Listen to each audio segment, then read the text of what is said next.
Nigerian Stock Exchange completes demutualization.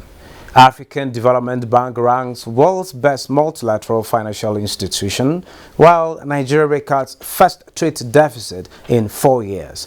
Plus, Asia-Pacific markets loses momentum as major indices in Australia, Japan, and South Korea struggle to hold on to earlier gains. Focus of our discussion is Health Sector Research and Development Intervention Scheme. This is Business Express, reaching you from Abuja, Nigeria's capital. I am Benny Adams, your guide.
Good to have you join us at this time.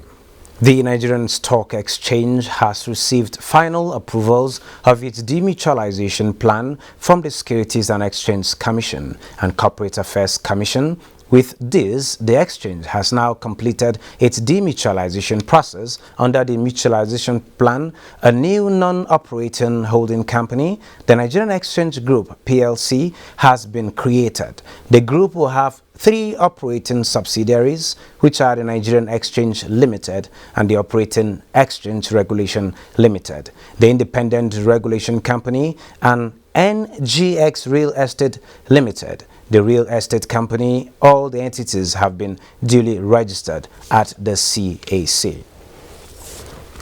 For the first time in 4 years, Nigeria's trade position was negative in 2020 as COVID-19 pandemic crashed oil demand, sending the revenue of oil exporting countries tumbling. Africa's largest oil producer posted a 7 trillion naira trade deficit in 2020, with exports falling as much as 35%. Data published Tuesday by the National Bureau of Statistics is compared to a surplus of 2.23 trillion recorded in 2019, with imports outweighing the country's value of exports. Crude oil exports fell to 9.4 trillion from 14.7 trillion naira in 2019, while Nigeria's non-oil exports fell to 1.4 trillion naira from 2.52 trillion naira in 2019. The huge trade deficit largely explains why Nigeria's naira ran into troubled waters last year, as Africa's most populous nation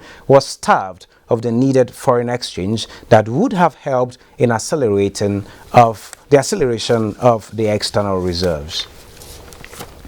U.S. magazine Global Finance, which specializes in financial markets and investment banking, has named the African Development Bank as the best multilateral financial institution in the world for 2021. The award is a global recognition for the path-breaking efforts of the African Development Bank as it transforms itself into a solutions bank for Africa through a combination of its operations, knowledge, services, and investment positioning, which continue to help accelerate Africa's development. The award is seen as an affirmation of the success of the operational strategy being pursued by the African Development Bank under the leadership of Akinwumi Adesina, who was unanimously re-elected to a second consecutive 5-year term as president of the institution last year. The Managing Director and Chief Executive Officer, Federal Roads Maintenance Agency, Nuruddin Rafindadi, says the agency would need between 200 billion naira and 250 billion naira annually to keep the federal highway network in manageable condition. He stated this at a virtual stakeholders seminar. He lamented that about 80% of federal roads across the country were built about 30 years ago and had exceeded the 15 to 20 years lifespan they were designed for, noting that the agency only gets about 35 billion naira to 40 billion capital budget, which is inadequate. Nigerians are capable of developing vaccines to address their health challenges, and the federal government will continue to support every effort towards attaining self-sufficiency in health and pharmaceutical services. This position was made known by the Secretary to the Government of the Federation, Bas Mustapha, at the flag-off of the Healthcare Sector Research and Development Intervention Scheme by the Central Bank of Nigeria, where 5 researchers got 253.54 million naira grants. Leah Katumbabatunde reports. Unprecedented outbreak of coronavirus exposed the fragility of the Nigerian health sector. The global lockdown forced countries to look inwards for health solutions as trade gradually dwindled. The Healthcare Sector Research and Development Intervention Scheme is part of the Apex Bank's policy response to COVID-19, aimed at prompting intense research and development activities towards developing vaccines and drugs against the spread of other communicable and non-communicable diseases. All these adversities would help us recalibrate our health sector along our governance system and also our social inclusiveness in terms of development. We need to encourage our brothers and sisters in the academia so that they can, rather than take flight abroad, they can stay back at home and go straight into research that will help our people. 5 beneficiaries have emerged, with 2 focusing on herbal solutions. Boosting the morale of our own researchers will create a value chain that has ripple effect in terms of more jobs for our citizens, significant decreased over-dependence on advanced nations for vaccines. And it's an encouragement to my young colleagues that got the award. In terms of moving forward for vaccines, this is just a reflection of what is going to happen in the next 2 years. The central bank is emphasizing the need for a shift from a consumer-based economy to a more productive one. Joining me in the studio to discuss further on Health Sector Research and Development Intervention Scheme by the federal government is Professor Femi Babalola of Bingham University. Prof, you are welcome to Business Express. Thank you for having me. Okay, Prof, is the Healthcare Sector Research and Development Intervention Scheme the appropriate response to the ravaging coronavirus pandemic? It's a good start. I have to say that hitherto our country has not paid too much attention to research in medical interventions. Okay. And researchers in universities have had to scramble for funds, and we are sort of relegated to doing, simple research rather than interventional research. So this scheme that has come up by the central bank is very laudable, because this is probably the first time that we really know that we need to begin to put money into medical research. Okay, before this intervention came, where have researchers like you were you able to get funding from anywhere? Well, the main funding organization for research in Nigeria had been TED Fund. Okay. And but TED Fund, basically they cover everything, including agriculture, including philosophy, mathematics, everything, anything. And medicine was just a tiny part of that. For instance, the last TED Fund intervention in research, I think there were about maybe 6,000 applications or something like that. Wow. And a lot of that pursuing how much resources, money? How much money? Okay. Then, having said that, can you trust the scheme to be a game changer towards boosting domestic production of critical drugs and vaccines in the country as it is? Well, like I said, it's a start. What they say is that for individual researchers, and I must say I congratulate them because they don't draw a distinction between private universities such as Bingham University and tertiary universities, which TED Fund does. If it's TED Fund, for instance, they won't allow you to be PI unless you come from a federal university. Whereas this intervention by CBN, they gave me, for instance, a grant, even though I'm from Bingham University. Yeah. So basically, it's a start, but it's still a small step. Let me give you an example. In the development of the AstraZeneca vaccine, which we are now using in Nigeria, the British government gave Oxford University about 1.8 billion at the start of the pounds. Billion pounds. Can you begin to calculate that in Naira? I don't even think no, let's not go there. This studio will take the zeros no. after. But then the result is that they now have a vaccine which everybody is scrambling to buy. Nigeria is now spending about 300 billion to go after those same vaccines. You understand?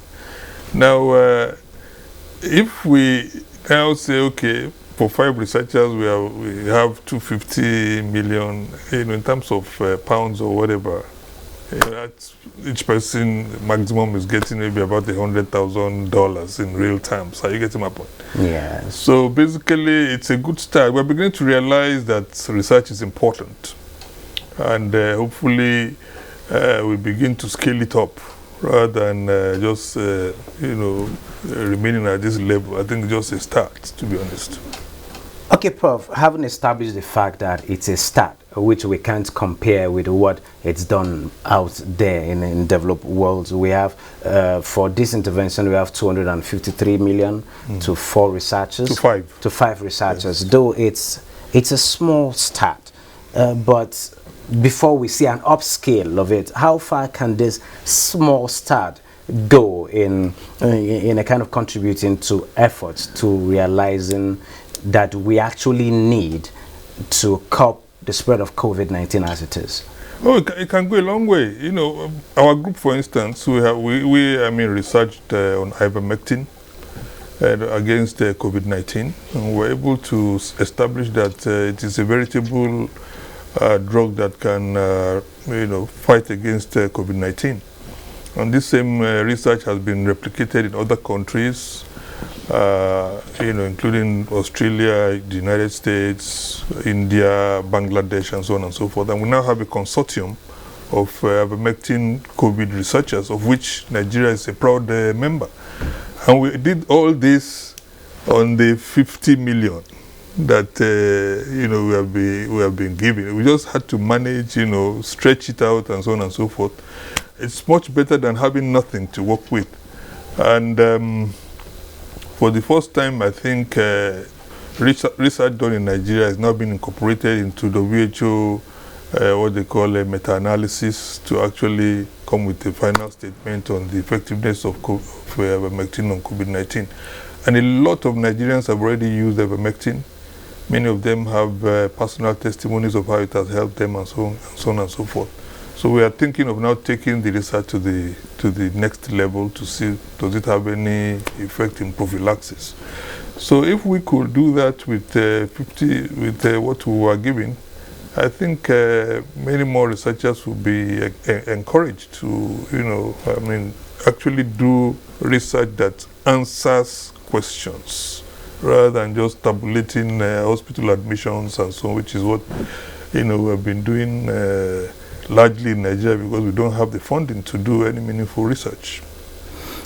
Okay, Harvard, your research has been identified to be one of the outstanding researches, and Harvard mentioned other countries the WHO is recognizing this research. How can this be of benefit to our society today?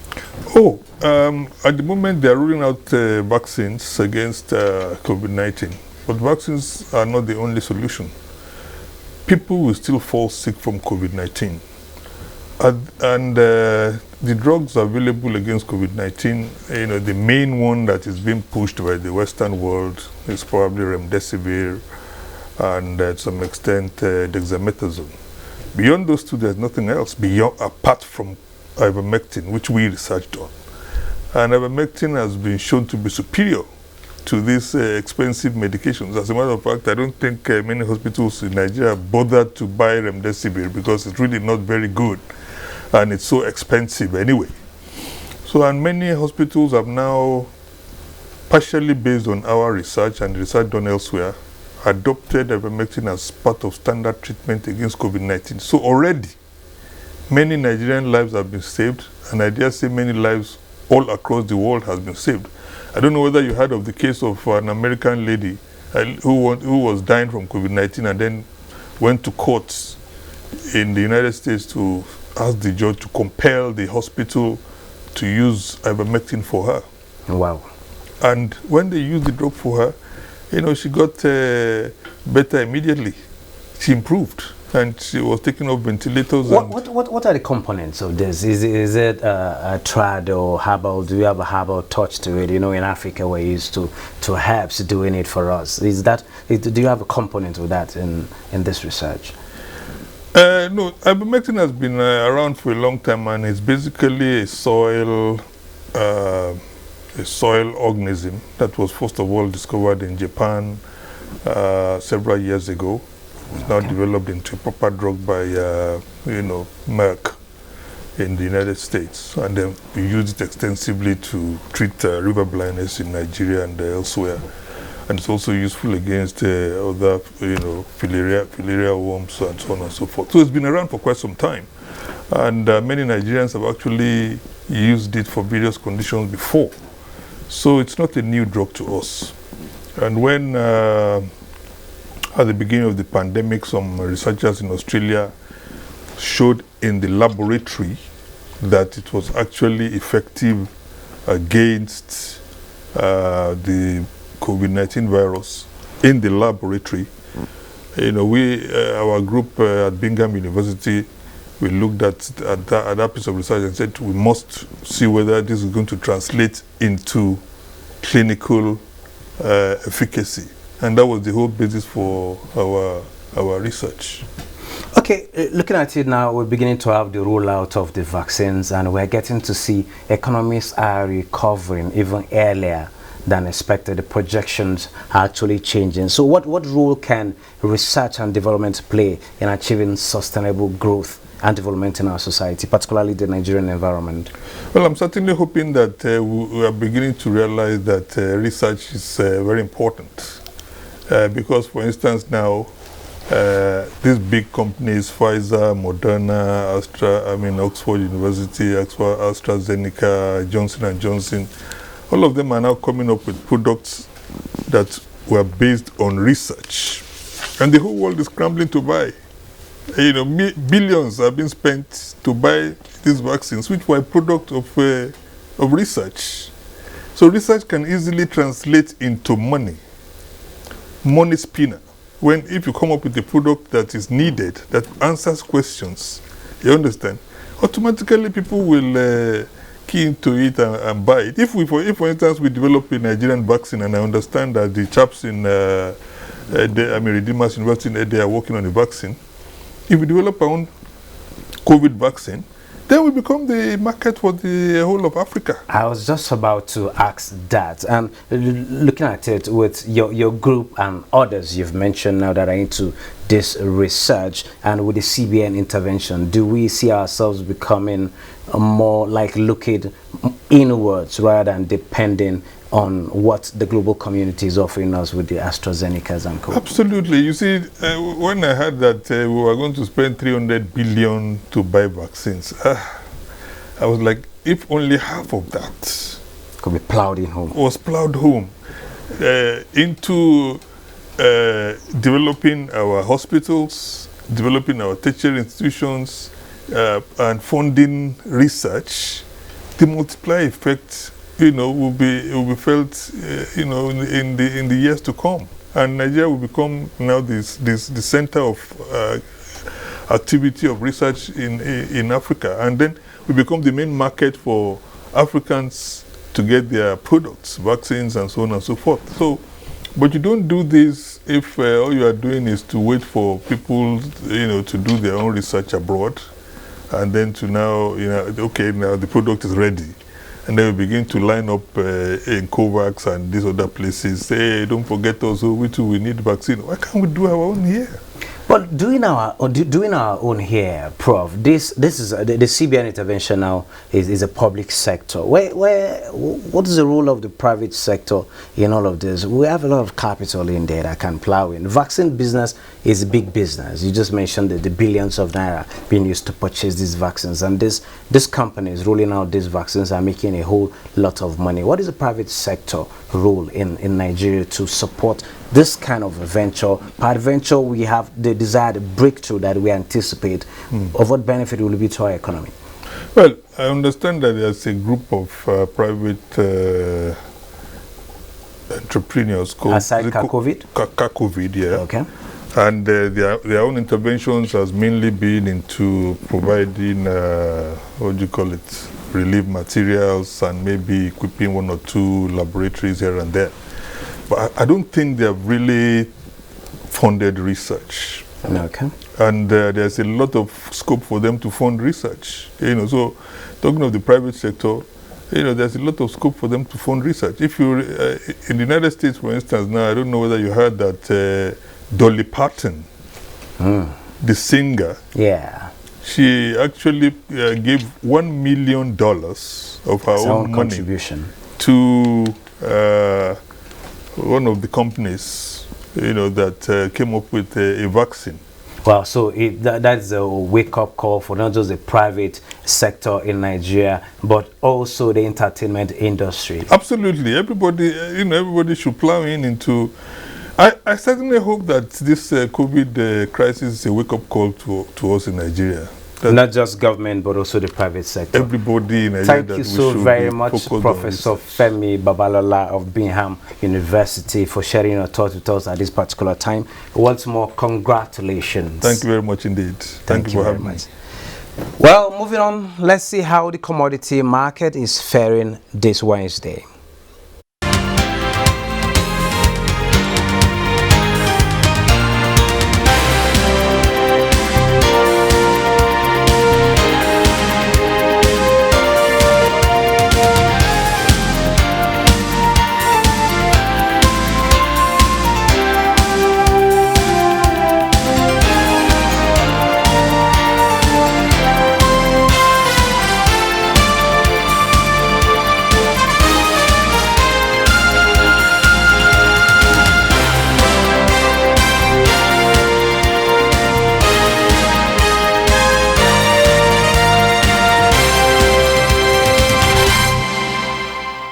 Well, moving on to the capital market, I can see the market closed positive today with 0.63% appreciation compared to yesterday, where we recorded losses. The ASI, the all share index, is 38,931.25 basis points. The volume of shares interacted amongst investors is 368.2 million in 4,437 deals, valued at 4.9 billion naira. And the market capitalization, as we can see, is 20.3 trillion naira, which shows an appreciation. And looking at the top trades, we have UBA topping the chart with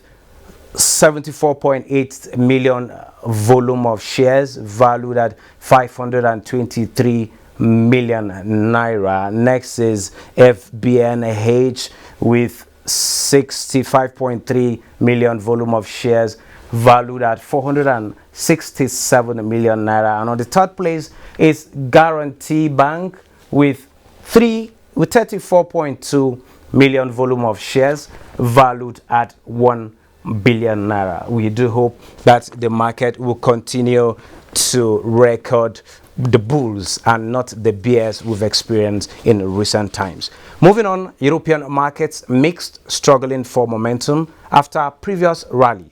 Nneka Oko is standing by with global stocks. Asian markets traded mixed Wednesday.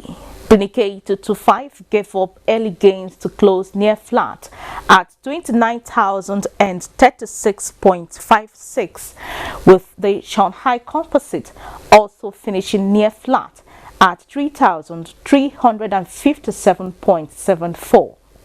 In Hong Kong, the Hang Seng Index rose 0.47%. European stocks were also mixed in early trading, struggling to build on the momentum seen earlier in the week following a rally on Wall Street. Germany DAX climbed 0.19%, CAC 40 of France 0.36%, while London FTSE dropped 0.26% at 6,712.46 basis points. In the US, stocks on the Dow Jones Industrial Average advanced 0.10%. The S&P 500 climbed 1.42%, while the Nasdaq Composite surged 3.69% to lead gains in the region. Meanwhile, African markets traded on a positive territory Wednesday, except for Ghana GSE Composite, which closed flat. South Africa JSE Africa Top 40 appreciated by 0.43%, Tunisia Tunidex 0.15%, while Nairobi Oil Share and Namibia Overall finished 0.43% and 0.04%. That's Global Markets. I am Nneka Oko. Thank you so very much, Nneka, for that global update. With that, we come to the end of Business Express for today. Remember to keep in touch with us by sending your comments, observations, and suggestions. We value your feedback. You can contact us on Twitter, and the handle is at NTA News Now, and the hashtag is BizX. All previous episodes of the program are also available on YouTube on NTA's channel. Business Express returns Thursday at 9:30 a.m. Be safe out there.